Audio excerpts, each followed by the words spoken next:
இவருடைய உடல் உண்மையான உடல். மருத்துவக் கல்லூரி, தேனி மருத்துவக் கல்லூரியில் இது போன்று படிப்பதற்காக, மாணவர்கள் படிப்பதற்காகவே வைத்திருக்கிறார்கள். டாக்டர் எழில் அவர்கள் மிக சிறப்பாக எங்களுக்கு இதெல்லாம் உடல் தானம் செய்ய வந்தபோது அதை எடுத்து வைத்தார்கள். இதுவுமே ஒரு உண்மையான உடல். ஒருத்தர் உடல் தானம் செஞ்சிருக்காரு. அது ஒருத்தர் அப்படியே நிற்க வச்சிருக்காங்க. உடல் பதப்படுத்தப்பட்டாச்சு. இதுவும் ஒரு உண்மையான உடல் தான்.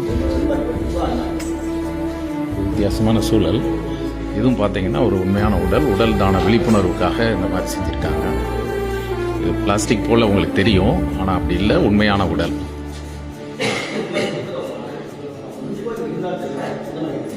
இதுவுமே உண்மையான உடல்கள் தான்.